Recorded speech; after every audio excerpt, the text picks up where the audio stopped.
En nombre de la Unidad de Extensión de la Universidad de Concepción, Campus Los Ángeles, les saludamos cordialmente y le damos la bienvenida a este ciclo de conversaciones.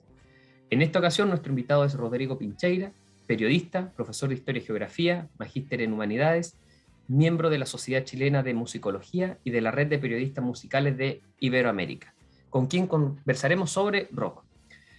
Rodrigo es investigador sobre este tema y ha publicado diversos libros, por ejemplo, Genealogía del rock penquista, Trenquinilo, la leyenda del sur, Somos tontos no pesados, Cosas que pasaron en Conce y otros amores incompletos, Pájaros de fuego, Destellos y figuraciones en el primer disco de los tres. Estimado Rodrigo, agradecemos su amabilidad y generosidad al aceptar nuestra invitación a participar en esta actividad.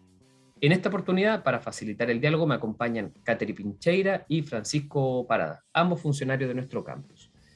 Rodrigo, para comenzar la conversación le propongo que nos explique esta afirmación, que comencemos a dialogar sobre esto, que Concepción es la cuna del rock chileno. ¿Qué tan cierto es esto, Rodrigo?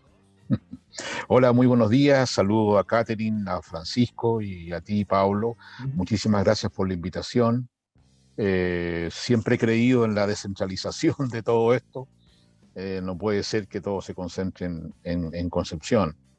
Y en el caso de la U de Concepción, de donde también soy profesor en periodismo, ¿no?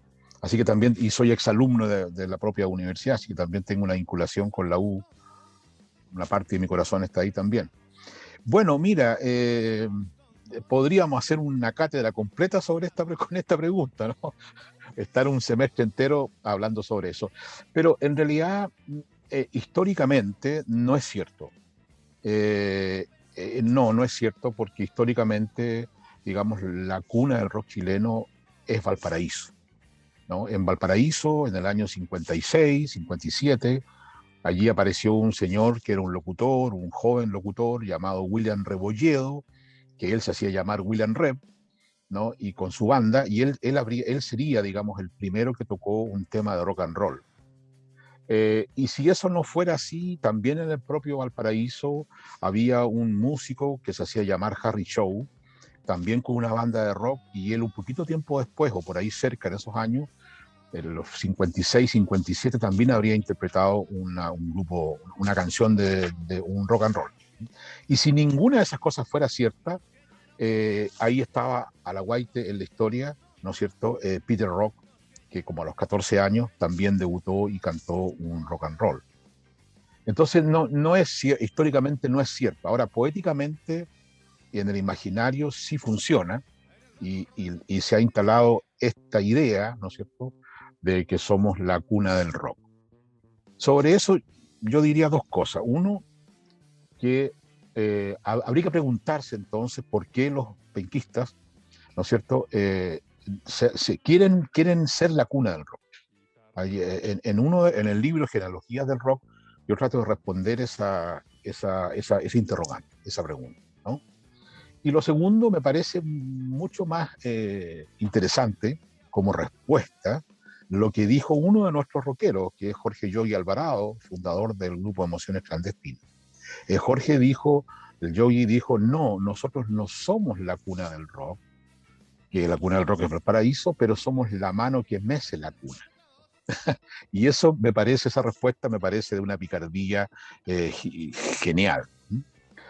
Ahora, esta frase, digamos, y esta apropiación, es más bien reciente, ¿no? En los años 80, 90, 2000, nunca apareció este concepto, nunca dijimos esto por ningún motivo, nunca se habló de esto. Y yo tengo la idea de que esto vino precisamente como un poco antes del Festival Rec. Es decir, es un invento que vino desde Santiago, desde los productores de Santiago, para poder justificar que iban a transmitir el Rec y para poder justificar la existencia del Rec, con algo que es así de potente.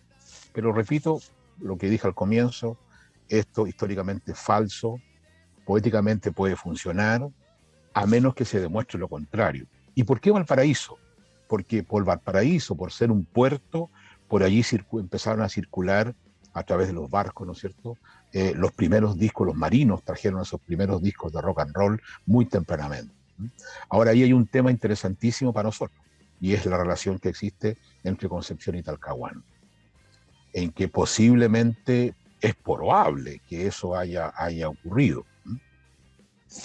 En fin, yo, digamos, la información, la data que tengo, la información que tengo es que el año 58, 59, por allí ya apareció un grupo en Concepción, ¿no?, que estaba tocando algo, a quien yo llamo el padre del rock de Concepción, que no es Alvarito Enrique, sino que fue Jordi Santamaría, que murió hace 1 año, hace 2 años, ¿no? Él sería la primera persona que tocó un rock and roll, un rock en Concepción. Perfecto. ¿Y cómo nace desde su parte este interés por el rock, por escribir, el escribir estos libros de los tres? ¿Está ligado a la música más allá de ser periodista, historiador de alguna forma? Sí, claro, claro. Mira, es una pregunta muy bonita. Podría hablar largamente sobre eso, ¿no? Yo estoy vinculado a la música desde que era niño, en realidad. En mi casa era muy melómano, mi papá siempre un tipo muy curioso y siempre estaba como un poquito al día con lo que pasaba, con las cosas que le gustaban a él, ¿no? Después yo tenía un vecino, esto no es en Concepción, Catherine y Francisco y Pablo. Esto sucedía en la puerta norte de Chile, en Arica. Yo vivía ahí, mi mamá incluso nació en Tacna, cuando Tacna era chileno. Entonces yo tenía un vecino y amigo hasta el día de hoy, llamado Johnny Cosin, y su mamá fue una de las célebres locutoras de la radio en Arica. Y a través de ello, que esta señora se llamó Aida Carrasco, esa mujer, que tenía una voz maravillosa, a través de ella, con mi amigo, yo ya de muy chico, cuando tenía unos 12 o 13 años, empecé a asistir a los shows, los famosos shows de Óscar Arregada, los shows 007, que recorrían todo el país. ¿Mm? Y ahí entonces yo vi, no sé, por contarles algo, el debut del Pollo Fuente, Luis Dima y los Twister, Lucho Zapata, que me fascinó, en fin, Alan Isubeit, Fernando Monte, en fin. Entonces ahí estuve esa vinculación, después intenté, en el colegio donde yo estudiaba, había algunos amigos, porque en Arica los instrumentos eran muy baratos. O sea, una buena parte de los músicos chilenos, porque Arica era Puerto Libre, en los años 60, iban a comprar instrumentos a Arica. Yo vi a los Jaivas, por ejemplo. Yo los vi. Yo estuve en el lugar donde ellos fueron a comprar porque se juntó una montonera de cabros y a verlo, ¿no es cierto? Ellos fueron a comprar batería, los órganos Farfisa famosos, guitarra, en fin. Entonces por ahí los chicos de mi colegio fácilmente se hicieron de instrumentos, tenía un vecino que era el baterista de una banda en Arica, en fin. Así que yo toqué en la banda del colegio, fui un baterista un poco frustrado, mi hijo Guillermo ha cumplido los sueños que yo no pude cumplir. Pero luego me interesó la música también con estas sensibilidades probablemente me interesó la música como un cuerpo de estudio, fundamentalmente la música popular y cómo hacer, ¿no?, digamos, que este maravilloso corpus, ¿no es cierto?, creativo, artístico y cultural, pudiéramos llevarlo a otros lugares con el propósito de difundir, concretamente a las salas de clase, concretamente entre los estudiantes, y yo, Caterín, no solo, Francisco y Pablo, no solo he estado preocupado de investigar y de escribir, sino que también he tratado de instalar este tema y estos temas en las salas de clase, en el aula. Eh, en la Universidad del Desarrollo doy una asignatura que se llama El oído de la historia, cómo escuchar el siglo XX a través de la música pop. Partimos en 1950 y terminamos en el 90 con la vuelta a la democracia en Chile. Ahí hago algo que es incorrecto, que es políticamente incorrecto, pero hoy día da lo mismo. Entonces, ¿por qué? Porque normalmente lo que ocurre es que cuando se enseña esto, se hace, un curso de historia contemporánea y se pone detrás la parte artística de donde está la música. ¿Mm? Yo hago todo lo contrario. Yo pongo la música adelante y la historia detrás, pero produzco un diálogo entre ambos campos de saber, ¿no? Es decir, los años 60, mientras estaba ocurriendo, no sé, la Revolución Cubana, qué pasaba con la música en Estados Unidos, en Europa, en América Latina, ¿Por qué, cómo se originó el rock y qué significó la aparición del rock and roll en los años después de la Segunda Guerra Mundial, etcétera, etcétera, en los 70, en los 80, ¿no? Y en la U de Concepción doy también, ayer partí mis clases con un ramo que es en realidad como un lujo asiático, una asignatura que es un ramo lectivo, que es de periodismo musical. Me interesa también formar periodistas en el ámbito de la música popular. ¿Qué es el periodismo musical? ¿Para qué sirve? ¿Cómo se escribe hoy día? ¿Qué es lo que habría que hacer? ¿Cómo funciona la industria cultural? ¿Y cómo funciona la música allí? ¿Qué está pasando con las plataformas de streaming? Bueno, etcétera. También me interesa cómo incorporar esto, como digo, en producir un debate entre los estudiantes. Y también para mí es una instancia de aprendizaje, porque tú te encuentras con alumnos que saben mucho, o sea, que conocen muy bien, no sé, todo Pink Floyd, todo King Crimson, todo Spinetta. Es una cosa, se produce un diálogo ahí. Ayer con esos chicos de periodismo, que son, los bauticé como los 17 de la fama, estuvimos hablando de algunas músicas muy nuevas, que representan desde mi punto de vista los cruces, el hibridaje, la hibridación y la mezcla, ¿no? Que es el nuevo flamenco, los corridos tumbados y la cumbia rebajada. Se los dejo ahí. Es genial, es genial. Rodrigo, mientras nosotros preparamos esta entrevista, conversábamos con Francisco de un episodio muy particular que viven los prisioneros en Concepción. A ver si Francisco puedes contarle detalles a Rodrigo, Muy de lo bien, que sí. conversamos. Sí. Bueno, Rodrigo, en realidad me percaté de ese párrafo porque yo soy fan de los prisioneros, digamos, desde pequeño. Y siempre he escuchado que había ido a Concepción, la primera vez que salió de Santiago fue a Concepción, un grupo que no era muy conocido en ese tiempo, estaba sacando recién el disco de los 80, inclusive tenían solamente grabado el cassette pirata, digamos, que habían hecho ellos con un sello independiente, y que eran 2 conciertos en el aula magna, digamos, de la Universidad Católica de la sede de Concepción. Y se pudo realizar uno solo, creo que porque llegó muy poca asistencia, porque no era muy conocido en ese tiempo por los universitarios ni escolares que andaban en ese tiempo.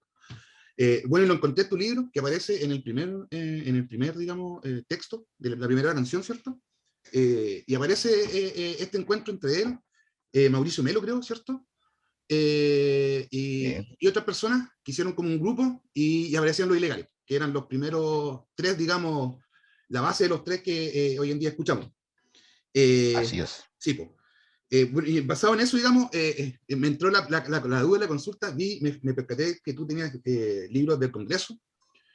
Bueno, estos 2 libros de los 3, y bien de Concepción, digamos.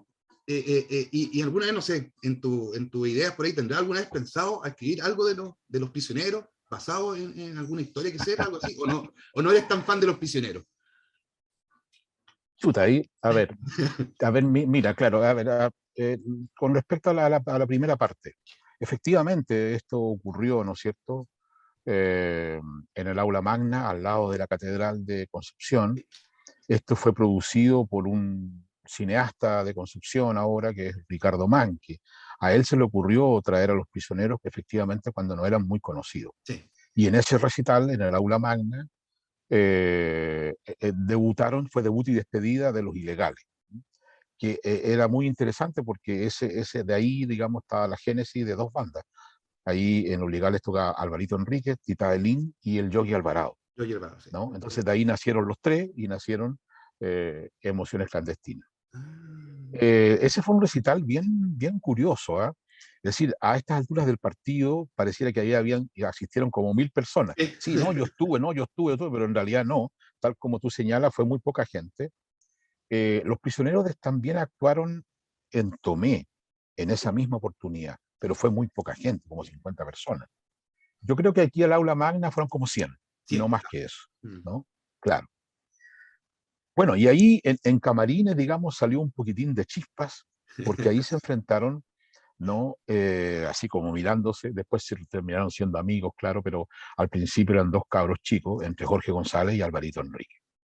Yo a mis alumnos les digo esto cuando analizamos desde un punto de vista sociopolítico el origen del rock and roll, ¿no es cierto? Es decir, ¿cuál es el verdadero héroe del rock? el proleta o el de clase media cuica. No, ya lo dijo Lennon, ¿no es cierto? Working Class Hero. O sea, el héroe del rock es el de la clase trabajadora, y ese es Jorge González. Pero bueno, pero ahí, mira, ahí pasó una cosa bien, bien interesante, porque después de esto, y después respondo a tu otra pregunta, después de esta cuestión que era un poquito así como, o sea, esto sería impensado hacerlo hoy día, era muy, muy a mano, muy, muy en la buena onda, digamos, llevaron fueron todos ellos a la casa de los organizadores, ahí estaba el Yogi Alvarado, y obviamente fue Jorge, Claudio y el Tapia. Y entonces los penquistas sacaron sus disquitos y empezaron a hacerle escuchar, y estos cabros se les cayó la pera porque en realidad quedaron muy asombrados y esa música que escucharon ahí no la conocían, no la conocían. Por eso es que Jorge González hizo esa canción que se llama Concepción. ¿Sí? Y ahí en realidad él da cuenta, un poco entre líneas, una lectura entre líneas, él da cuenta de lo que significó venir acá y escuchar una música que él no conocía, músicos que él no conocía. Y esos eran los discos del Yogi Alvarado y de otros amigos. Así que fue una jornada como epifánica para ellos de descubrimiento. Por eso después siempre quisieron volver. Mira, yo generacionalmente no tengo nada que ver con los prisioneros. Yo soy de otra generación. Yo conocí a los prisioneros por mis alumnas. Yo en esa época, en los 80, yo vivía en Puerto Montt, daba clase en un liceo, y de repente yo hacía, en mi clase de historia, yo soy profesor de historia además, yo hacía en un momento de la clase, entre medio de la clase, una escucha. Ese tiempo eran con cassette. Entonces el trato era, yo pongo una canción y después pone usted una canción que les guste. Y conversemos sobre esto. Y de repente un día apareció una chiquilla, la estoy viendo ahora, la estoy viendo ahí, con su jumper, y me dijo, profe, yo quiero poner una canción de un cassette copiado, pirateado, que me mandó mi hermano de Santiago. Ya, listo, dale. Y pum, y aparece una canción de los prisioneros. Wow, ¿y esto de dónde salió? No, es que mi hermano estudia arte, no sé, en la Chile, ya no me acuerdo. Y ahí fue la primera vez que yo oí esto, ¿no? No los había escuchado. Me interesó, mira, reconozco el valor de los prisioneros y reconozco su valor social, político, musical, no tanto. A mí me parecieron un poquito básicos, todavía me siguen pareciendo. Hace algunos años, ya no recuerdo cuántos, 6, 8 años, estuve de jurado en un concurso de rock, de bandas de rock en la Universidad del Biobío, y uno de los jurados era precisamente el Narea, Claudio Narea. Y ahí estuvimos conversando largamente, como hasta las 4 de la mañana. Y yo le dije a él, yo no tengo ningún temor en eso, y le dije, mira, Claudio, a mí los prisioneros nunca me gustaron, ¿no? Yo los valoro, los considero, son importantes para la historia de la música chilena. Sería idiota si dijera lo contrario. Creo que Jorge es un tipo muy inteligente, muy sensible. Ustedes fueron muy sensibles, captaron eso. Pero no, yo estaba escuchando otra música en ese entonces. Yo escuchaba Fulano, Congreso, un poco lo que se llamó el canto nuevo en los 80. Y escuchaba también otra música, rock progresivo, jazz, en fin. Así que mira, no está en mi horizonte. Mira, probablemente, Francisco, probablemente lo que puede ser interesante como investigación es justamente rescatar con más detalle y con las voces de los protagonistas esta pasada, digamos, esta primera salida de los prisioneros fuera de Santiago, que fue precisamente en Concepción. Y tal vez lo que pasó tiempo después, ¿no? Porque los prisioneros después volvieron. Hay un famoso recital en el Colegio Médico, donde quedó la escoba. Después un recital en la Ferbio, que fue histórico. Eso, llenaron la feria, una cosa descomunal, previo a la vuelta a la democracia. Entonces sí, ellos tienen una onda con Concepción, y tal vez eso que te estoy nombrando podía dar origen, digamos, a una investigación que hablara de eso, en las voces de sus protagonistas. Eso sería Ricardo Main, que todavía está vivo. Bueno, podríamos hablar con Claudio, con el Tapia. Jorge ya hoy día está más escaso, más difícil conversar con él. Pero sí, yo creo que ellos ocupan, repito, un lugar muy importante en la música popular. Eso es innegable. Su legado tiene que ser considerado, tiene que ser estudiado, tiene que ser registrado. Se ha escrito en varios libros sobre los prisioneros también. Claro. Rodrigo, pero veo que su relación con los tres es distinta, porque se refiere como Alvarito a Álvaro Enríquez, ¿sí? Sí, claro. Sí, ¿Sí? Y ha escrito es libros. es un ¿Cuál es, poco claro. ¿Qué me querías preguntar? cuál es la importancia de los tres entonces? Para que nos explique. ¿Por qué Alvarito? ¿Por qué Mm. esa relación de tanta cercanía con los tres? Claro, mira, yo en estricto rigor, yo soy más amigo de Pancho Molina, siempre lo fui desde el comienzo, hasta el día de hoy. Pancho vive por aquí cerquita, y conozco, digamos, he conocido su camino, eh, claro, además, digamos, esta cosa como personal, más allá del músico, ¿ah? O sea, como lo que hay detrás del músico, ¿no? Sí, yo lo vi eso, estuve con él cuando venía de vacaciones y vivía en Estados Unidos. De hecho, creo que fue el primero que lo entrevisté cuando volvió definitivamente a radicarse, vino de vuelta a Conce, hicimos una entrevista ahí, ¿no? De hecho, ahí le pregunté, le dije, bueno, y si te dijeran que vuelven los tres, ¿volverías?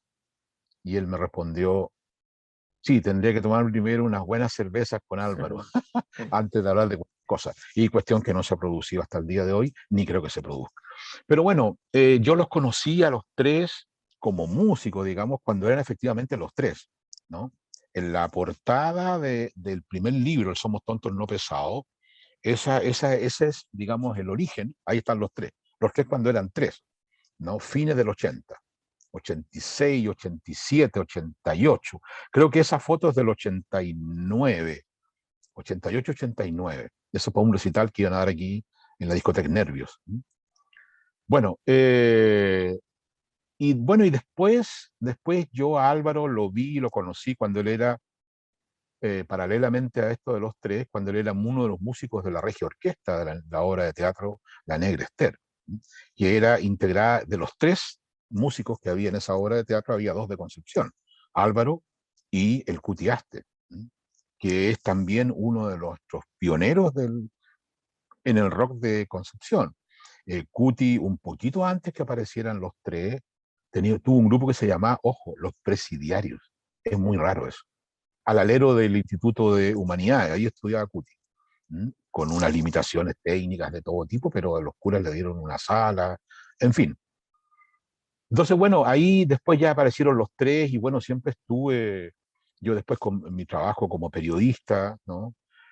No se olviden ustedes que el primer disco fue grabado para el sello Alerce, yo tenía una relación muy directa con el sello Alerce, yo iba ahí a Santiago, me sentaba, me daban un café, etcétera, y me pasaban un par de libros y me decía, elige los discos que quieras llevarte. Así era, ¿no? Entonces, bueno, las primeras entrevistas, estuvimos muy cercanos con ellos, ¿no es cierto? Y bueno, aunque sé que Álvaro es bien como persona, digamos, hoy día es un ser como bien particular, bien especial, podríamos decir que no es tan simpático como querría algo, pero tengo un especial cariño por él y como te digo, por todos, o sea, también por Ángel.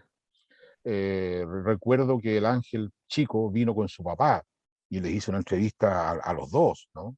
Y le mostré una revista Ritmo a Ángel chico, donde aparecía su papá muy joven. Bueno, en fin.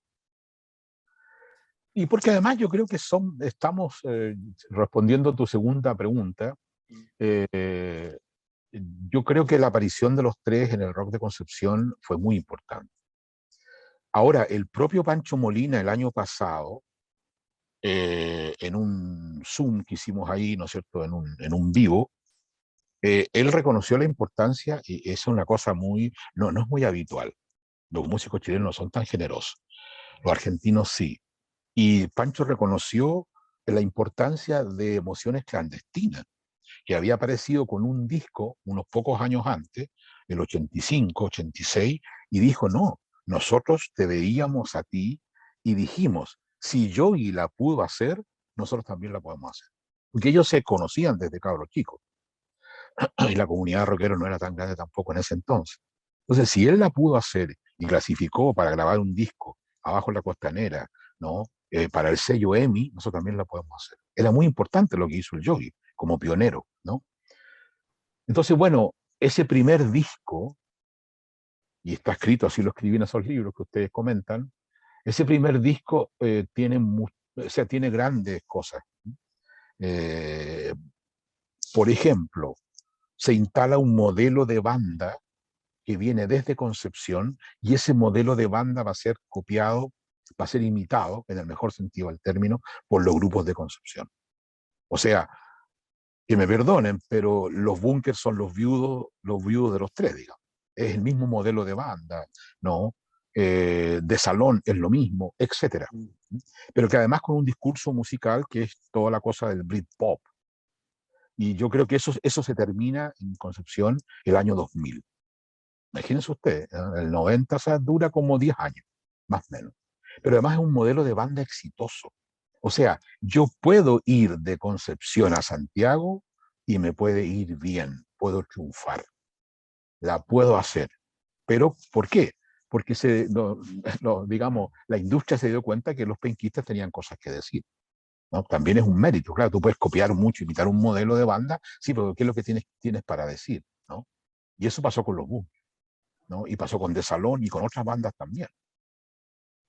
Ahora, musicalmente, bueno, lo que ocurre es que ese disco está instalado el año 91, aparece el año 91, y para mí eso es fundamental. Esa es la lectura que yo hago. Lo que hicimos es que leer, ¿no?, la aparición de este disco vinculado con la vuelta a la democracia, con las cuestiones políticas, sociales. Es, para algunas personas ese es el disco de la transición, para otros no, porque para otros no se había terminado la dictadura todavía, vuelta de Elwin, vuelta a la democracia, pero todavía seguía algunos ecos de la dictadura, etcétera. Y ese disco tiene algo de eso también es cierto. Bueno, este es un disco que va a contracorriente de lo que estaba ocurriendo con el pop chileno en aquel entonces. No tiene nada que ver con el disco de La Ley, ni con, no sé, ni con otras bandas del pop chileno. Nada que ver. No tiene ninguna relación, ninguna. Ese es un disco es un disco de fusión, es un disco muy híbrido, ¿no?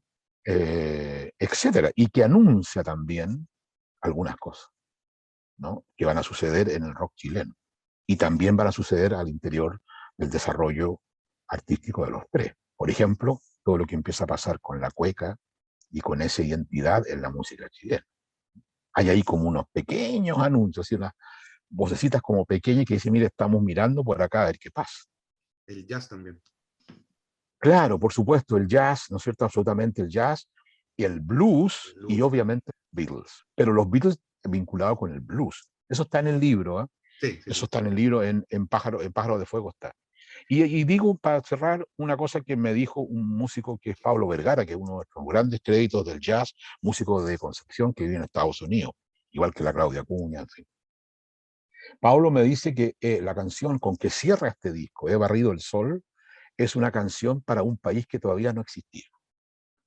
Todavía no había auditores, no nacían los auditores, no existían los auditores para escuchar esa canción, porque es una mezcla de cumbia, de recorrido, de ranchera, ¿no? Eso vino 30 años después. Después nosotros empezamos a darnos cuenta, bueno, no nosotros, pero digamos el público, las audiencias empezaron a darse cuenta de lo que estaba pasando en la música, de las mezclas, de los cruces, etcétera. Y eso, ¿de dónde viene? Lo contó el Cuti Aster en una de las cosas que estuvimos ahí. Eso viene precisamente de una gira que habían hecho la Negra Esther por Irlanda. Y Álvaro vio ahí un grupo, los Pogues, ¿no es cierto? Lo vio en vivo y ese grupo tocaba con un acordeón. Y ahí él se conecta entonces con la tradición, con nuestra tradición, digamos, que tiene que ver, claro, tradición del acordeón, en la música chilena, ¿no es cierto? Pero también de la música mexicana, ¿no? Entonces, para cerrar esto, ¿no? Yo creo que también ese es un disco, a pesar que tiene, repito, algo de las sombras de la dictadura, que digamos es un martes de horror, etcétera. Entonces, pero también es un disco festivo. ¿Mm? Y yo creo que aquí, y esto me lo dijo Jepe, ¿no?, a quien entrevisté para este libro, aquí como en los 90 como que empieza a perfilarse, podríamos decir así, aunque estoy dispuesto a hacer tal crítica, un otro chileno.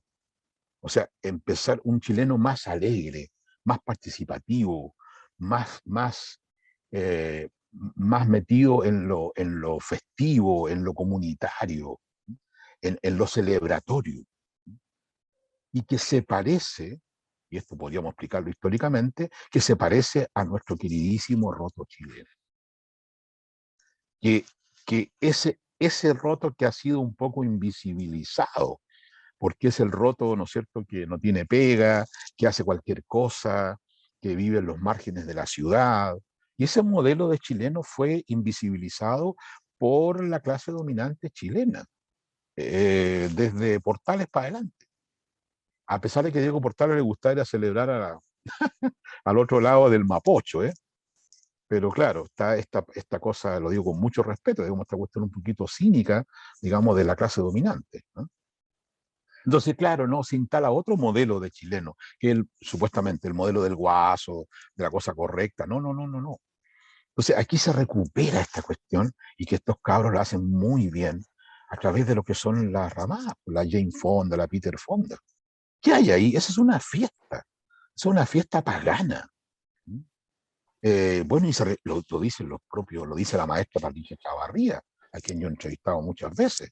Tenemos que agradecerle a los tres esta revitalización de la cueca, pero no es solo de la cueca, del baile, sino que es de todo un modo de vida, una manera de instalarse en el mundo de otro modo, ya no con esta tristeza, ya no con esta carga tan, que no hay que borrarla, por supuesto, no se puede, pero sí, pero también nosotros tenemos esta otra parte. O sea, mire, yo trabajé aquí un poquitito, aquí termino, yo trabajé un poco como 5 años como productor de la Escuela de Verano de la U de Concepción. Y en algún momento invitamos a algunos grupos de cuecas y yo de repente yo miraba en el foro y había 60 parejas de cueca bailando y daba lo mismo cómo se bailara. Esa es otra cosa muy, muy bonita que empezó a pasar, en que los chicos ya no es necesario hacer, digamos, el patrón cuequero. No, la cueca brava se baila como tú quieras.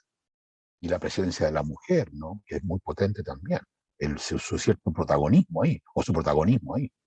Todo eso está contenido en este disco, un disquito nomás con unas 10 canciones, y sería. Hay mucho Rodrigo, como para mirar ahí. en relación a eso que planteas de este disco, que fue un poco como guía quizás de otras bandas, me lleva a pensar lo que nosotros tenemos acá en Los Ángeles. Los Ángeles, a pesar de que no es muy conocida quizás desde este concepto como de bandas que surgieron y que son importantes quizás de impacto nacional y que quizás son contemporáneas a nosotros, me Ajá, acuerdo de los Primavera de Praga, de el exactamente, muy Teo buen grupo. Saavedra, que ciertamente muy guiado por Álvaro Enríquez, Sí, el baterista, el último baterista de los Pragas, Boris, baterista de los tres. de los tres hoy día con Álvaro. Entonces, Exacto. claro, tiene mucha relación también con eso que usted comenta. Claro, sí, es decir, mira, estas cosas son importantes, pues, o sea, y producen un efecto de imitación, en el mejor sentido del término, en que un chico que tiene 13, 14 años está mirando, ¿no es cierto? Y se da cuenta que sí se puede hacer, ¿no? Que se puede hacer, que se puede lograr. Yo puedo hacerlo porque alguien lo hizo antes que yo, ¿no? Si pensamos, mira, en Liverpool, un poquito antes, digamos, cuando existían los Quarrymen, antes que fueran los Beatles, había 300 grupos iguales, entre medio los que estaban como los Beatles. Y leyendo algunos relatos de esto, de lo que pasaba ahí en Liverpool como ciudad musical, ocurrió esta misma cosa, en que empezaron a hacer bandas, que empezaron a copiar a otros y a imitar a los más grandes, ver lo que hacían, lo que estaba haciendo la gente del blues, en fin. Y bueno, claro, el propio Lennon creo que dijo esto, ¿no? Es decir, nosotros seguimos a Elvis Presley. Si no fuera sido por Elvis, nosotros no existiríamos, ¿ah? Elvis, nosotros lo seguimos a él. Eso a escala local es lo que debe haberle pasado a estos chicos de la Primavera de Praga y a otras bandas, y a las propias bandas de Concepción, de Penco, de Tomé, de Talcahuano, ¿no es cierto? Cuando alguien la hace y cuando alguien tiene algo que decir. Entonces uno sigue un poco, en el mejor sentido del término, repito, porque los Beatles también partieron haciendo cover, también partieron imitando, y haciendo, qué sé yo, Robert Beethoven o las cosas de los bluseros. Robert Beethoven, claro. Es así.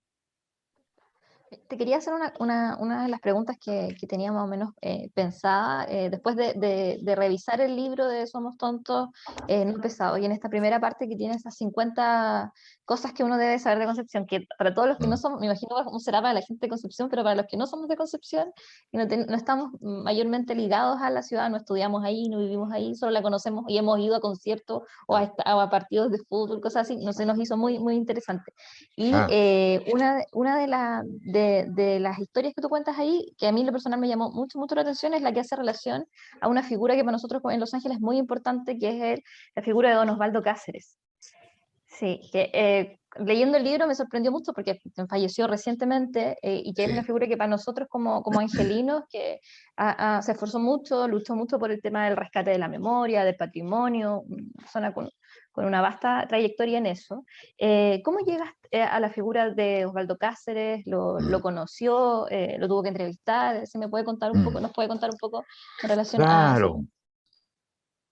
Pucha, mira, yo empecé a oír hablar de Osvaldo Cáceres a través de un amigo mío, arquitecto, que también ya murió lamentablemente de modo muy, muy temprano, Manuel Carrasco. Manuel Carrasco trabajó con él en la época de la Unidad Popular, en los 70, ¿ya? Con Osvaldo Cáceres, y él fue el que me empezó a contar estas historias, primero de lo que había sido trabajar con él como colega arquitecto, y luego también me contó eh, esta historia, digamos, de su prisión, ¿no?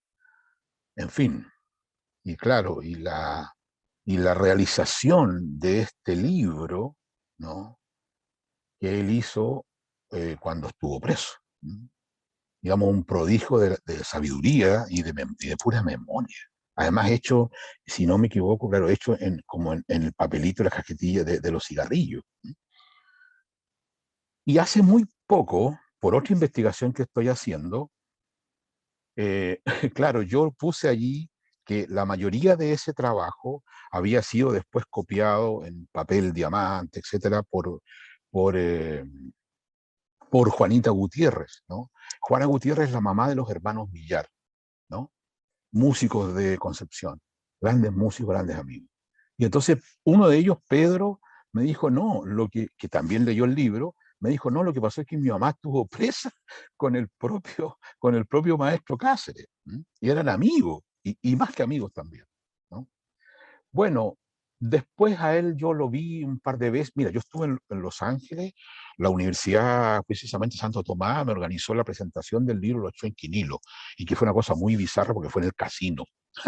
En el casino de Los Ángeles, ahí hicimos la presentación en un verano, con los propios Chuenquinilos, estaba todavía vivo Nelson, después murió, ustedes saben. Y ahí fue Osvaldo, y ahí fue Osvaldo, y estuvimos conversando largamente antes y después. Entonces le digo, maestro, yo te lo conozco por mi amigo Manuel Carrasco, la. Estaba muy contento, le regalé el libro, qué sé yo, en fin. Después tuve un par de veces juntos en otras actividades, y bueno, y obviamente cuando murió la Juanita Gutiérrez, curiosamente me fui en un auto donde iba él, otra persona manejando, su pareja, la que era su pareja, ¿no es cierto? Y yo, y ahí conversamos. Claro, un ambiente un poco, no muy grato para conversar, pero ahí conversamos. Pero en todo, bueno, y después un amigo mío estaba fascinado, lo único que quería que yo le consiguiera el libro, aquel que publicó la Universidad del Biobío, y me di en la maña, y finalmente conseguí ese libro, se lo regalé a mi amigo para su cumpleaños. Y también lo miré, claro. Me parece que Osvaldo fue, bueno, perdón, y Manuel me contó entonces las cosas que hicieron juntos en aquel tiempo de ese trabajo, ¿no? Y así como ustedes me preguntaban, ¿no es cierto?, de que la imitación, ¿no? En algún momento me enteré yo que Osvaldo había, ya con mucha edad, no sé si 80, por ahí, había sacado un doctorado en la Universidad de Arce. Así que me queda a los 80 sacar el doctorado, yo, siguiendo al maestro Cáceres, ¿no? Que lo voy a seguir yo, ¿no? Claro.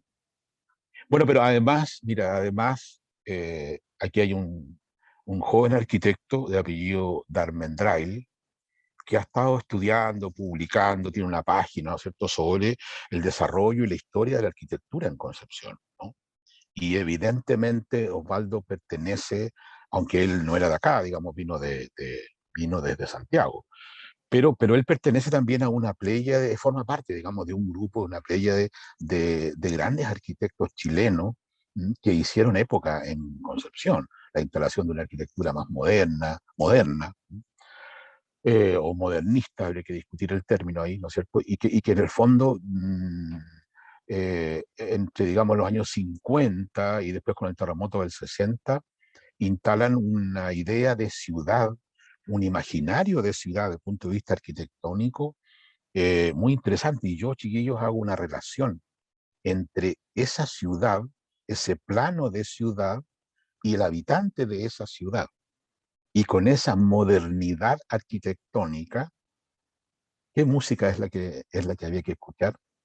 Ya no era folclore, era rock y era jazz, o jazz y rock, porque ese habitante tenía además otras necesidades culturales y sónicas y sonoras, pero habitaba esta ciudad moderna, moderna, hecha por estos magníficos arquitectos, ¿no?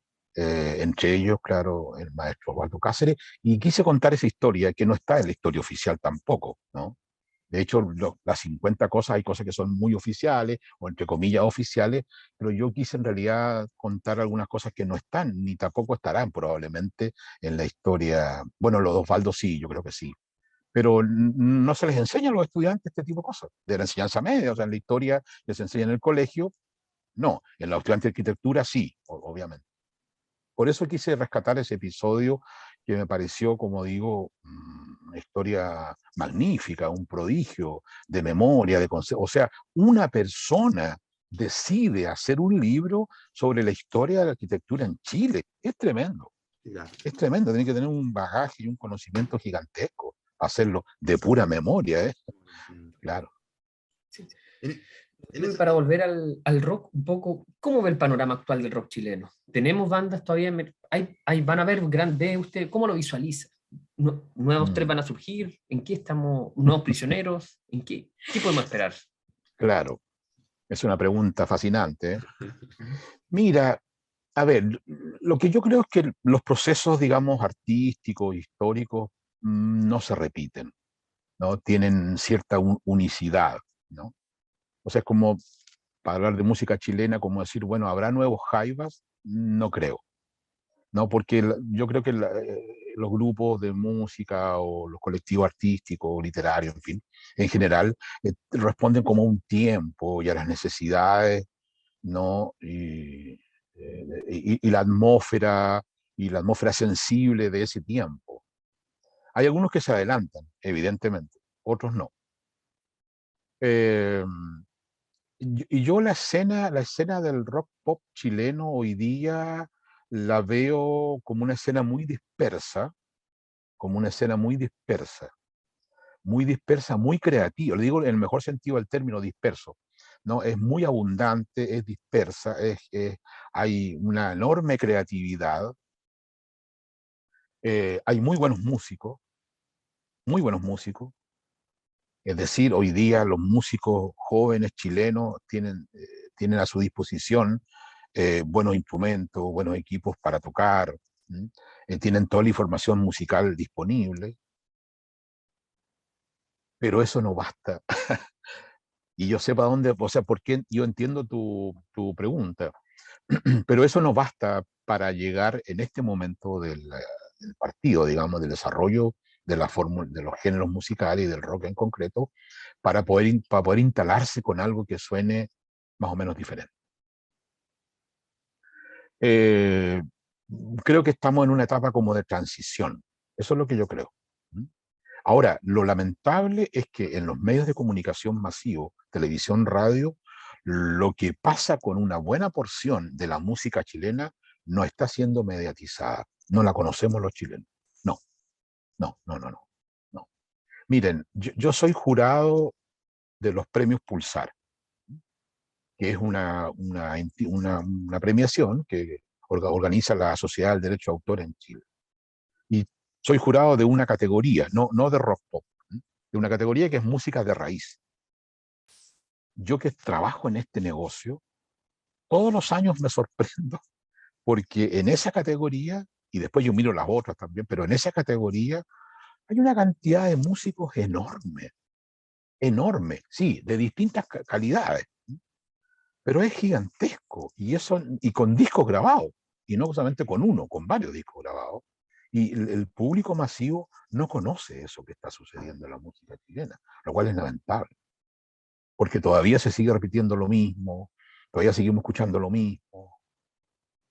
Cuando amigos míos que viven fuera, en Europa, en Estados Unidos, me dicen, oye viejo, pero ¿cómo? Todavía estamos escuchando Salvatore Adamo. A mí me encanta Salvatore Adamo, pero por eso te digo, estamos todavía trabajando con la onda retro, que es una moda y que forma parte del mismo negocio. Pero bueno, ¿dónde puedo escuchar yo lo que está pasando hoy? No voy a hablar de la música de raíz folclórica, ¿no? Con la música popular, con el rock chileno. ¿Dónde está? ¿Aparece en televisión? No. En radio, muy poco. Yo tuve discusiones cuando trabajé en radio, hasta hace 5 o 10 años me decían, sí, pero es que esos discos están mal grabados. No, está equivocado. Está equivocado. Es un disco absolutamente radiable. Pero ¿quién lo conoce? Y es lo mismo que yo reclamo para Concepción. Nosotros que hacemos gárgaras, que somos la capital, ¿no es cierto?, la cuna, bla, bla, bla, bla, bla, una ciudad musical, etcétera. No hay programas ni en la televisión, en este momento, ni en la radio, que se dediquen a difundir lo que está ocurriendo con el rock en Concepción. Ahora, bueno, si pido la música de Concepción, es un poco mayor. No hay. No hay un programa de rock que diga, mire, este es el programa de rock, y solo no. En Spotify hay unas plataformas donde se está difundiendo algo. Entonces, bueno, volviendo a tu pregunta, hay grupos, hay bandas, están grabando discos. Yo creo que la escena es estimulante, pero es muy diversa. Yo te digo que estamos pasando, pero esto no solo es patrimonio del rock chileno, ni de la música o de la literatura. Estamos pasando por una etapa así como, para no decirlo de una manera como dispersona, como feo, de una manera como muy horizontal, ¿sí? De enorme expansión, ¿no? En general la música en el mundo. Pero claro, yo no puedo pretender que voy a escuchar de nuevo a Miles Davis, por ejemplo. No creo que aparezca. Hay imitadores, sí. Hay imitadores de los Beatles. O sea, si yo escucho a Tame Impala, eso es como los Beatles 3.0, digamos. Todavía, increíble, pero cierto, han pasado como 60 años. Y todavía sigue penando los Beatles. No sé si aparecerá una banda como que cambiaron el curso de la música popular. Y se requiere... Sí, mira, hay una paradoja ahí, una paradoja, ¿no? En que en esa época había menos recursos técnicos, ¿no? No tan buenos instrumentos, bueno, etcétera, pero había una gran creatividad. Hoy día es al revés. Hay muchos recursos técnicos, de la cosa creativa, y a veces los jóvenes andan un poquito perdidos, los jóvenes músicos andan un poquito perdidos, porque quieren cantar una canción, grabar una canción o grabar un disco y ya quiere ser famoso. No, hay que hacer un camino. Y dos preguntas, Rodrigo. No, Javier Francisco, tú, para ir variando. Sí, para finalizar por el tema de las 50 cosas que hay que hacer de Concepción. Bueno, teniendo claro que yo pensaba que tu libro era una biografía de los tres, pero nada que ver, ¿cierto? Son historias que tú cuentas de las 10 canciones, como un soundtrack que ocupas, digamos, como para colocar en tu historia. Eso es muy cierto. Sí, tu parte, sí, pues es un soundtrack como para escuchar, digamos, el libro entero. Tú cuando parte por las 50 cosas de de Concepción. La primera, que son penquistas, ¿cierto? ¿Por qué son penquistas? Esa historia para mí era muy conocida porque mi papá de allá y siempre que llamo a Conce, en el viaje nos contaba por qué eran penquistas y por qué los de Penco eran pencones. Entonces, mucho recuerdo de eso. Igual, el otro, lo de que mostraste todos los mitos de pisar el escudo, de subir el claro, eso lo viví yo. Sí, claro. De subir el campanil y si se te olvidan los pasos, no pasáis ni un ramo. La de la estampilla también la conocía por mi papá y por mi abuelo, que hubo una estampilla en Concepción que era muy costosa y que mucha gente la andaba buscando. Como eso, me pareció entretenidísimo. Y tampoco que la Universidad de Concepción no es la más antigua, que había una universidad en 1500 algo, creo, la 44 cuando nombra ahí una universidad que es más antigua que la Universidad de Concepción. Sí, claro, la Universidad Pencopolitana. La Pencopolitana, exacto. Sí, exacto. Que para un terremoto se destruyó, como comentas tú, y creo, ¿cierto? Sí, pues. Bueno, me encantó eso. Otro que, por ejemplo, bueno, la historia de los prisioneros, que lo contaste en el primer tema, y en el último, la historia, creo que es del profesor de la Universidad de Conce que encontró un lado en Conce donde no le llegaba la radiación, ¿cierto? Me parece mucho que esa historia es la del último disco, y esa es el último tema. Encontré muy entretenido, digamos. Sí. Sí, porque esa historia andaba en el aire, digamos, pero nunca la vimos plasmada en algún libro, en alguna cosa, entonces aquí ya me quedó claro que puede ser verdad que el profesor andaba por ahí. Oye, y basado, bueno, en esto, en las 10 canciones de los tres, para ti, ¿cuál fue la historia más entretenida que tú encuentras en esa historia y cuál es el tema que más te gusta de este disco de los tres, especialmente? Es muy difícil dividir, digamos, como un solo tema, pero como el que más te llama la atención. Claro. Mira, bueno, Francisco, te agradezco tus comentarios.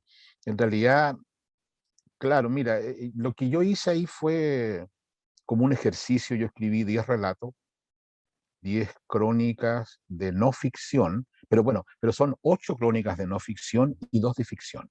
Las 2 de ficción es este posible encuentro entre Álvaro Enrique y nada menos que el general Pinochet. Pinochet, sí. Ahora, eso no es nuevo. Yo eso lo había leído en un libro de un escritor argentino que se llama Ricardo Piglia, donde él imagina un encuentro entre Kafka y Hitler. Y por la época y todo era posible hacer. Un pintor y un sargento del ejército llamado Adolfo Hitler. Entonces, por ahí se me ocurrió esa idea y hacer esa ficción, digamos. Bueno. Y la otra ficción, claro, es situarme un poco en el futuro, sí, en un Concepción del 2220, 22. ¿no? Claro, y ahí cupo yo esta idea de este profesor de física, ¿no? Norteamericano, que creo que todavía está vivo, está muy enfermo, y entonces también como un homenaje a estas cosas digamos, de los mitos urbanos, ¿no? Sí. Claro, de la prueba famosa que le hicieron, en fin. Nunca le pude preguntar a él. Y entonces, claro, también aquí me valí, Francisco, después te respondo lo otro, me valí un poquitito también de un proyecto, o sea, más que un proyecto, de una investigación que ha hecho un grupo de personas, entre ellos Alexis Figueroa, el propio Claudio Romo, profesor de la universidad, gran dibujante, grabador, un artista muy potente. Bueno, esto del Concepción y un amigo, ¿no es cierto? Un amigo mío, profesor de filosofía, con quien compartimos ahí, lo conocí ahí, ¿no? En la universidad en Los Ángeles, pero no en la U de Conce, ¿no? En Santo Tomás. Esto del Concepción posapocalíptico, ellos han imaginado una ciudad después del apocalipsis. Y eso fue lo que hice yo. Imaginé una ciudad, ¿no es cierto?, sin biobío, sin agua, porque todo se llama biobío y todo pasa alrededor del río, pero estamos de espalda al río. Bueno, jugué un poco con eso, ¿no? Y con algunas otras cosas de la ficción, esto de que se levante el polvo cósmico, en fin. Claro. Mira, y en el fondo lo que yo hice fue situar, evidentemente el recorte es personal. Alguien podría decir, sí, pero no sé, ¿por qué no pusiste la historia de Huachipato campeón o el campeonato? Bueno, obvio, sí. Pero fíjate que lo están diciendo ustedes y lo dijo una chica que conozco de Santiago, dijo, sí, lo que pasa es que esto fue por radio, no era una entrevista. Ella dice, lo que hace aquí Rodrigo Pincheira es hablar de la ciudad de donde nacieron los tres. Claro. Eso es lo que hice, ¿no? Es decir, allí están los tres, pero en realidad detrás o adelante, no sé, da lo mismo, hay una ciudad que se llama Concepción, que tiene esta historia, estos cuentos, estos relatos, estas músicas, estos sonidos, etcétera. Y que probablemente algunas de esas cosas que están contadas allí no se van a enseñar, como ya dije, en la historia, ¿no? Y bueno, y luego quise meterme también un poco en la lógica de las canciones, ¿no? Por ejemplo, en Jamaica, ¿no es cierto? Yo allí llego hasta la época actual y hablo de la presencia, ¿no es cierto?, de hermanos afro, ¿no es cierto?, como, qué sé yo, o de piel oscura, qué sé yo, la comunidad de haitianos, etcétera. Y hablo de un profesor que es Pedro Andrade, ¿no es cierto?, que yo lo pongo ahí como antropólogo, pero en realidad es que es arqueólogo, profesor de la U de Concepción, que hizo este descubrimiento y que sigue haciendo otro descubrimiento. Un gran trabajo, Pedro. Y es muy curioso porque él viene y descubre no unos restos de indígenas, sino que de posiblemente unas personas de negros, no se puede decir negro, ¿no? De afroamericanos o algo parecido. ¿Mm? Y bueno, y entonces rescato esta historia del primero que llegó por acá, como en el 1500 y algo, lo que pasó en la guerra de la independencia, porque allí un poquito ironizando, ¿no es cierto? Porque esta parte de la población que ahora está presente a través en el fondo es eso. Es decir, mire, ¿sabe esto que nosotros lo hemos invisibilizado mucho tiempo? No, aquí está presente. Existe. Hay un batallón de puros afro, ¿no es cierto?, que pelearon y que el propio general San Martín dijo, no, son los más valientes, son los mejores, etcétera, etcétera. No, no, yo no conozco a Jorge Baradit, no soy amigo de él tan intensamente, pero he conversado con él muchas veces. Nos hemos encontrado en ferias de libros, etcétera. Me tocó presentarlo una vez acá. Y no me quiero parecer al trabajo de Jorge, ni por ningún motivo, nada que ver. Pero sí hacer algo de esto. Y fíjate que alguien, un periodista, un chico que fue alumno mío, me dijo, profe, ¿y por qué usted no escribe 100 cosas que habría que saber? Puede ser, puede ser, podría ser, podría ser. Podría ser. Rodrigo, Ahora, de ese disco, termino, Sí. córtenme más cuando quieran. No, no. De ese disco, mira, claro, un himno, ¿no es cierto? Un himno es un amor violento, por supuesto, inevitable, ¿no? Bueno, es otra cosa que no dije, ¿no? La conexión con la tradición, digamos, de la música popular latinoamericana, ¿no es cierto? Con el bolero, un poco como el modelo Ángeles Negros, ¿no? Yo he hecho esta experiencia con mis alumnos ahora, y yo pongo esa canción en clase y todo el mundo canta, que son chicos de 19, 20 años, de una canción que tiene más de 30. Bueno, a mí me gustan mucho Flores Secas, musicalmente y lo que dice, ¿no? Eh, También es interesante, y esto me lo dijo un muchacho de una banda nueva de Concepción, que ese grupo se llama Flora, ¿no? Él me dijo una cosa muy potente. Primero me dijo, mire, nosotros lo que tenemos que hacer con este disco y con los tres, me dijo así, en clave freudiana charcha, estoy reproduciendo textualmente, nosotros tenemos que hacer el ejercicio, los músicos de Concepción, de matar al padre. Tenemos que matar al padre. Y es un padre muy potente, para poder seguir nuestro propio camino, ¿no? Y luego él me dice, sí, y nosotros escuchando este disco también entendimos desde dónde estaba hablando Álvaro Enríquez y desde su fragilidad y su sensibilidad. Es muy potente eso. Y me lo dice un cabro de 20 años, que inevitablemente, o sea, me dijo algo así como, el que está en el rock de Concepción no puede saltarse este disco, tiene que oírlo, porque es parte del, bueno, etcétera. Mil cosas ahí. Así que a mí me gusta, bueno, como te digo, Flores Secas y como himno, claro, un amor violento, porque bueno, es una canción que llega ahí. Sí, ahora claro, hay otras en Jamaica, Somos Tonto No Pesado, de Barrio del Sol, pero Flores Secas me gusta. Flores Secas, muy bueno. Además el título, ¿cachai? El título, imagínate, Flores Secas. Bueno, para complementar, solo para terminar, ese tema lo nombra Jorge González en los discos de los tres que le gustan.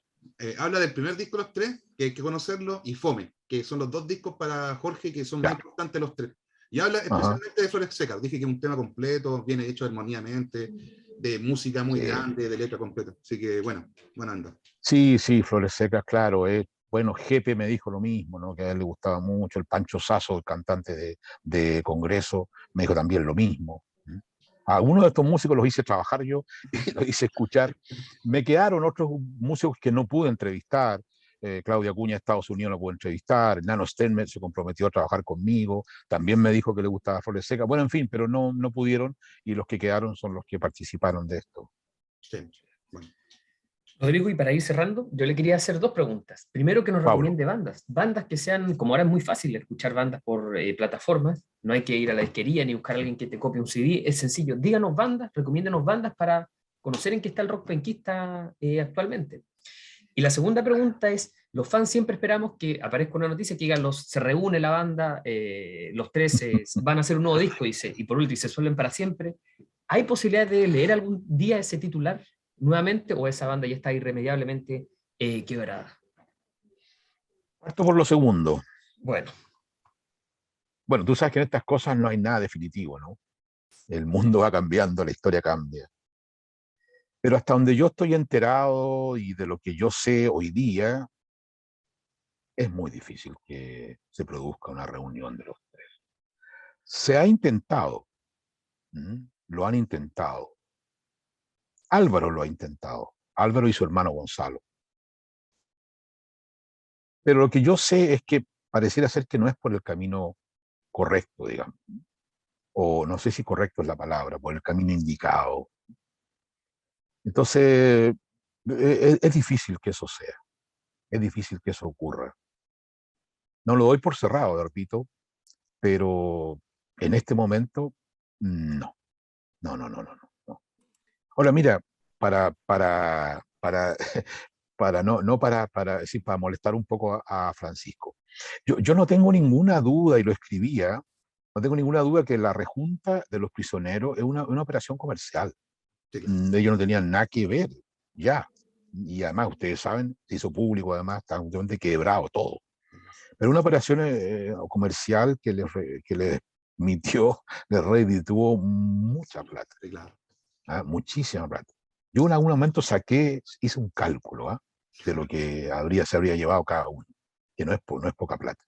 Ya no me acuerdo cuánto, pero son varios cientos de millones. Sí. Entonces, nosotros también ya leemos esas cosas, las audiencias no son tan tontas para darse cuenta de esas operaciones comerciales, ¿no? Pero bueno, está bien, puede ser, ya.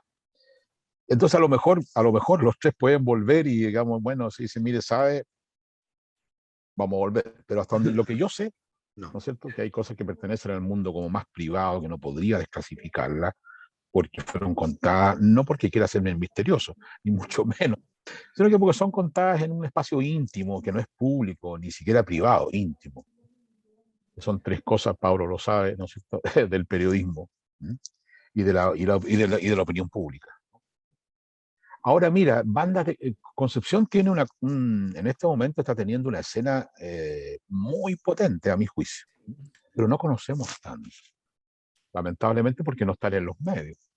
Entonces mira, a mí, aunque mi hijo se enoja, mis hijos son muy musicales, de hecho mi hijo toca en una banda, ellos se enojan conmigo, pero mira, yo recomendaría, por ejemplo, a alguien que está como en una frontera ahí, entre el rock y la música popular, o un muchacho como Cantareman. Cantareman que tiene como 4 o 5 discos grabados. Cantareman. Él es un personaje, una suerte de cantautor que dialoga ahí, ¿no?, con el rock, con la música popular. Es muy interesante él, muy interesante. Además, un cabro súper piola que tiene clarísimo dónde está. Él escribió un texto para el Somos Tontos No Pesados, que se llama algo así como Por Maipú, en Maipú. Precioso. Ese texto es precioso.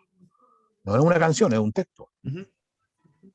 Bueno, a mí también me gusta un grupo que se llama Animales Exóticos Desamparados. Animales Exóticos Desamparados. Y esta banda que les hablé yo, que es el grupo Flora. Flora, sí, eso sí, son buenos. Flora, sí. Sí. También está el grupo Mantarraya, que se ha separado y volvieron. Bastián Graña es vecino mío, vive por aquí arriba, aquí en un departamento aquí mismo. Es un chico muy talentoso, él también tiene un trabajo que lo ha mostrado, autor. Fue exalumno mío en la universidad también, pero eso da lo mismo. Pero Mantarraya es interesante, bueno, la Julia Smith, pero ese grupo ha ido y venido. También está Julius Popper, que también tiene una trayectoria. Los Julius son interesantes. Sí. La Romería de la Santa Fortuna. Y después bueno, y la chica, para hablar hay una escena, si es que se puede hablar del término, hay, digamos, participación de bandas solo de mujeres, ¿no?, como el grupo Dulce y Agrás, por ejemplo, con Daniela González. Interesante lo de ella. Y una persona que trabajó en este libro, que escribió en este libro, que es Ariana Rifo. Ariana Rifo tiene un trabajo rifo con, oye, a ver, se me olvidó si es con, creo que es con 2 F. Ariana, no Adriana, Ariana Rifo. Ella es una muchacha, una rockera que está muy bien instalada, con letras inteligentes, en un trabajo muy bien hecho, bien producido. Está también en Spotify, ¿eh? Búsquenla. Bueno, a ver, y qué otra banda que yo he escuchado que me ha gustado, así como el primer disco, de rock estamos hablando, porque música popular es otra cosa, o bandas de jazz. Sí. Los Mm. niños cohete, ¿en qué línea lo podemos clasificar? Pucha, lo que pasa es que los niños cohetes ya no existen. Sí, pues se separaron, pero el vocalista siguió con Pablo Pablo siguió, con un trabajo claro, siguió solista. afuera, y los niños cohetes se cambiaron de nombre. Algunos de ellos, ¿cómo se pusieron? Se me olvidó. Mira, ese era un proyecto, Catherine, en el que yo tenía mucha fe. Yo los bauticé como la Esperanza Blanca del rock de Concepción. Claro, mira, yo fui una vez a la SCD y estaba sentado ahí hablando con alguien, y de repente vino un chiquillo y me dijo, ¿usted de Concepción? Sí. Oiga, me dijo, ¿y qué pasa con esta banda, Niño Cohete? Ah, digo, pero ¿cómo tú sabes? Sí, ya. Sí, le dije, una banda que estamos criando ahí. Eh, pero se separaron, tuve los recitales, estuve en todos los recitales, los conozco a todos. De una banda, como que digo, que teníamos mucha esperanza en que podía, no ser el reemplazo de los tres, pero que podía instalarse bien. Pero ahí ocurrieron algún par de cuestiones de tipo así como personales, y finalmente terminaron por separarse. No me acuerdo en este momento cómo se llama ahora Mundo los que Mamba. fueron ¿Ah? Ese mismo, Mundo Mamba, sí. Mundo Mamba, tienes Sí, toda la razón. sí, sí. Eso mismo. Sí, no sé si andarán, no andarán, Pero sin no Pablo, tengo sin idea. el vocalista, ¿cierto? Sí. No, Él es sin el que no Pablo, está. no. Él es No, el Pablo se principal. fue. Matías, Pablo se fue, Camilo Pablo está y haciendo otra Felipe. cosa. Sí, Sí. Pablo está haciendo otra cosa, grabó un disco solista. Sí, algo con Que Camila no, Moreno, le escuché por ahí algunos sí, temas. sí, Sí, pero él grabó un disco así como, ¿cómo se llama? Algo así como Vayámonos al Sur, sí, que tiene algunas cosas o... acá en Antuco. Ellos tienen un Exacto, éxodo muy... Uno de los discos creo que lo hicieron o lo escribieron, no me acuerdo qué parte del disco hicieron me acá en parece que sí. Antuco. Sí. Sí, me parece que sí. Bueno, pero también nosotros estamos hablando como del, ¿cómo se dice, no? Del mainstream, ¿no? De la corriente principal. Pero nosotros en Concepción seguimos teniendo bandas de metal, por Ah, ejemplo. Bueno, Pulgas en el con caso Bata. del rock, ¿no? ¿Ah? Pulgas con Bata. Ese era un grupo muy bueno de Pulgas con, Sí, Pulgas con Bata. sí, sí, Sí, muy bueno. no, sí. Bueno, mira, hay un chico que es el Rodrigo Sangüesa. Él tenía primero en la radio de la U del Biobío un programa de rock solo de metal, only metal, Al Filo del Acero. Sí. Tremendo nombre. Y él sigue teniendo una página y sigue difundiendo este tipo de música, ¿no?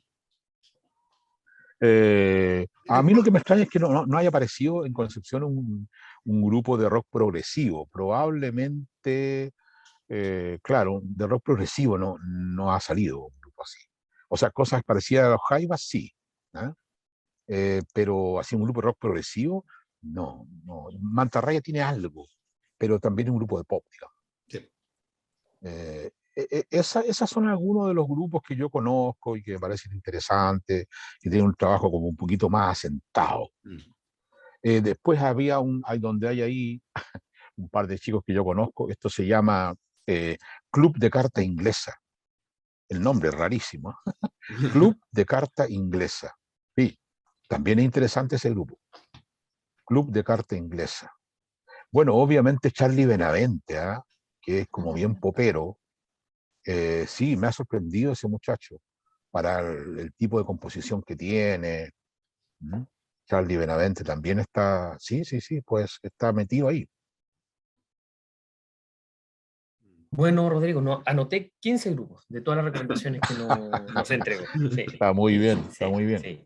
Bueno, Sí, hay que darle las seguir gracias. explorando. Ahora Ya, hay hartos ya. lugares donde ir.